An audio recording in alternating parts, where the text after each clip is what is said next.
morning. Got over here a little later this morning, no big rush today. I've got to sort these logs out first thing with the skid steer, which we're in right now, letting them warm up. Then I'm going to do a little bit of cleanup with a couple tree tops over here in the edge of the field, kind of get them pushed into a brush pile for burning. We're going to track in this road. We've got a few little ruts here from Dad's truck and my truck. Nothing too major. We'll just run over them with the tracks and the skid steer. I drove my 4Runner to work today. I parked it up top of the hill where I parked my trailer yesterday. I'm going to take the skid steer up there when we're done here. I'm calling for some bad weather tonight, some rain, which we don't need any rain. We don't need any snow.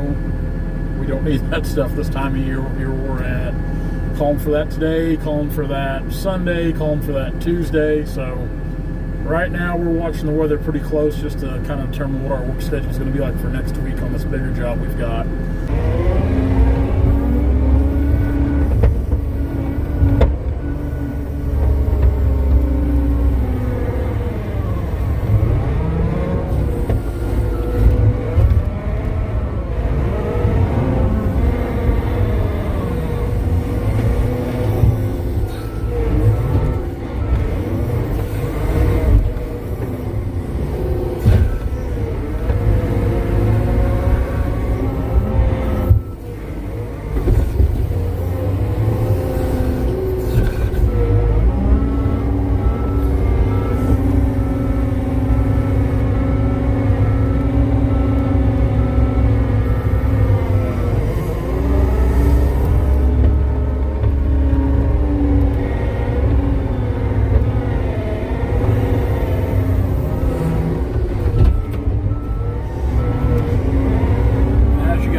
Biggest reason for this here is just presentation. It's a little extra work, but it pays off.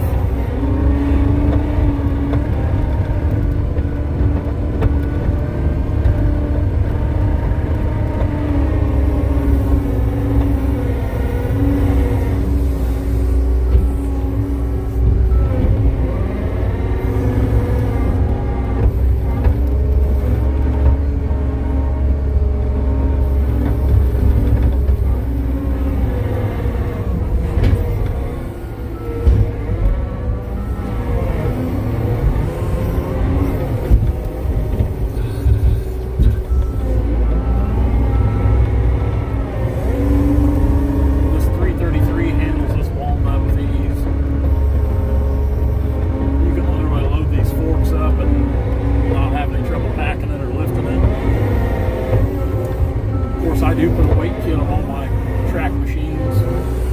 I like all the counterweight I can get on them just for lifting.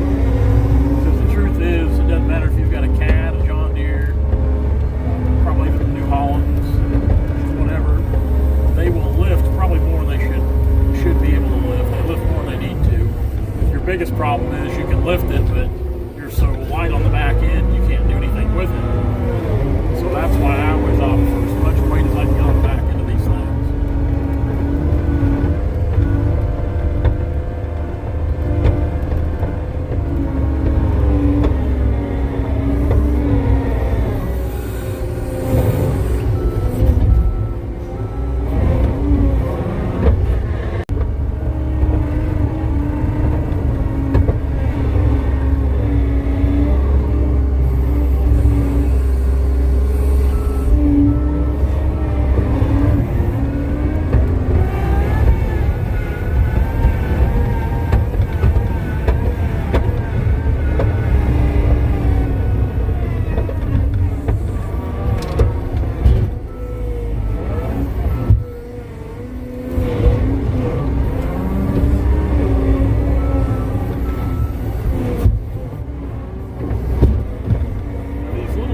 See out here in the pasture, these are all pecan trees. Over here in this part of the world we're working at, pecans are kind of a big deal. Best I can tell, the trees don't produce every year. They might only produce every couple of years. But some of these farms over here have huge groves of pecan trees. And the years they produce, the best I can understand, it's a pretty good bonus for the farm on the pecan harvest. It can turn into several $1,000s, I believe. Which, I don't like pecans. I don't like pecan pie. Not a big nut eater, so no walnuts, no pecans. I do like some peanuts or some cashews. That's about it.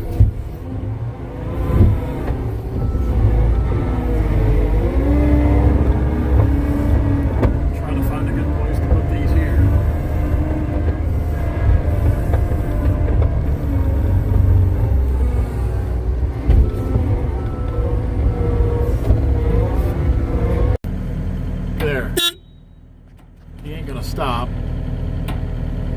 He was right up here on the log deck looking around. He's a good dog. That's the second time we've seen a coyote on this job at pretty close proximity. I thought I could get him to stop before I noticed him. He was right here in the edge over here, kind of walking down that row. There's a good chance there was probably another one out in there, out in that brush. And a lot of times what those coyotes or fox will do is one of them will kind of work the area out there in that brush and try to scare out a rabbit or whatever, and the other one out here on the side will try to catch it. I remember that from my days of trapping, used to, and we had a kind of a rule when it come to dirt trapping for cats, coyotes, fox. Any place that was good enough for one set was good enough for two or three, because that way you could try to double up on them. That was a real pretty coyote right there. I do miss the days of trapping, and my buddy John over here, he's been catching quite a bit of fur. He sent me a picture yesterday. They'd caught 5 coyotes just yesterday alone, so I'll be sure to tell him I seen that one there. Alright, that's it for this group of logs here. Pretty good pile. This is about, if I remember right, this should be about 71 or 72 trees worth of logs right here, so this is about half the overall total. Here in a second, we'll get out and look at them. I'm going to put the bucket on real quick. We're going to do some quick cleanup. Now, a big reason why we have this skid steer is not only for us, but it's really for all of our clients, because just like this right here, as you can see, there was just a mound of dirt out here in this field. I'd say from one time when they had this cleared off and dozed, they just mowed around it. Well, it didn't take long with the 333 here, so I just cut right into it and smoothed it out. And that way, instead of having a mowing obstacle, they can just go right over it now. Kind of filled in some low spots around it anyway. Tracked it back in, smoothed it out. As you can see on further down the way there's a brush pile. We like to push all of our end trimmings and some tree tops that were back out in the field. I put them in that pile where they can be burnt, and it's an old burn pile anyway. It's just things like that I like to try to do, because I like to think it kind of shows my appreciation in a way for allowing allowing people to let us cut their timber, because I'm extremely grateful for that. Dad and I both are. And it, like I said, it's nice to be able to do things for our clients. You know, things we're not asked to do, but I know in the long run it will definitely help them out. Kind of like the creek crossing over here. We'll go over here in just a second and take a look at this creek crossing. Kind of the layout here from up above. Like I said, this is about half the trees on the job. I think this was 71, I believe, 71, 72 trees. These taller trees in the creek bottom here, of course, they make more cuts per tree. You get up on these pasture trees, which we really didn't have any trees that were up here in the pasture on this job. Generally, the trees up higher, you're not getting as many cuts out of them. A little better quality of log down here along the creek.